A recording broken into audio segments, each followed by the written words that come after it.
আসসালামু আলাইকুম। শুভ সকাল। কেমন আছেন সবাই? আসলে শুভ সকাল কেন বলছি? আমি কিন্তু এই ভিডিওটা অনেক সকাল থেকে শুরু করেছি। তাই শুভ সকাল বললাম। আশা করি আমার প্রিয় ভাই-বোনেরা যে যেখানে আছে সবাই সুস্থ আছে এবং অনেক বেশি ভালো আছেন। সকালে উঠেই মনটা খারাপ হয়ে গেল। কিছুই করার নেই। কেন মন খারাপ দেখেন অবস্থা। কাল রাতে বানর এসেছিল। তো বানর আসলে কি করতে পারে? সব তছনছ। এই দেখেন ছোট্ট, ছোট্ট সবেদা খায়নি, ছিঁড়ে ফেলে গেছে। আলু গাছ লাগিয়েছিলাম, সেগুলো টেনে টেনে ফেলে দিয়ে গেছে। আলু কিন্তু নেই দেখেন, হচ্ছিল মনে হয়। এই দেখেন, খুবই কষ্ট লাগে। আমি অনেক কষ্ট করি আসলে এই ছাদ বাগানের পেছনে, কিন্তু ওরা যা করে এটা আসলে সহ্য করার মতো না। আবার প্রাণী কিছু বলতেও পারি না। দেখেন, এই গাছটায়, এই টমেটোর গাছটায় টমেটো হয়েছিল, ছিঁড়ে ফেলে গেছে, খায়নি। খেলেও তো হতো, খায় না, অথচ আবার ছিঁড়ে ফেলে দিয়ে যায়। দেখেন আলু গাছের অবস্থা। ছেঁড়ার কারণ কি দোষ করলো? এই দেখেন কি সুন্দর একটা টমেটো গাছ, এখনো ফুল ফুটে আছে। টমেটো যেন না ছিঁড়তে পারে তাই কিন্তু আমি এখানে লুকিয়ে গিয়েছিলাম। এই দেখেন, এইখান থেকেই টমেটোগুলো ছিঁড়েছে।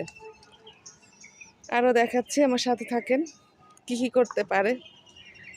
এই দেখেন কত টমেটোর গাছ, সরি এটা হলো আলুর গাছ, এই ড্রামের মধ্যে ছিল, সেইখান থেকে টেনে টেনে ফেলে দিছে। খুবই কষ্ট হয় আমার, আসলে খুবই কষ্ট হয় এগুলো দেখে। কত বড় হয়ে গেছিলো আলু গাছগুলো।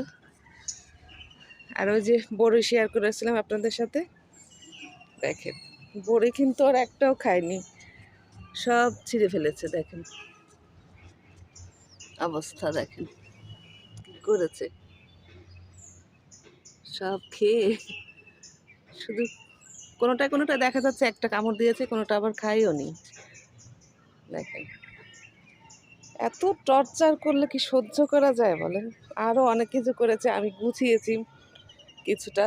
যেমন এখানে একটা বেগুন গাছ ছিল, সেই বেগুন গাছটাও কিন্তু কাট করে ফেলে দিয়েছে, সেটাকে আমি সোজা করেছি।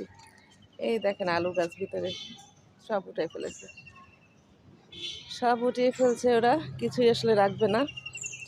তো লাইসার বাবা মাঝে মধ্যে আমাকে বলে, তুমি শুধু শুধু কষ্ট করো।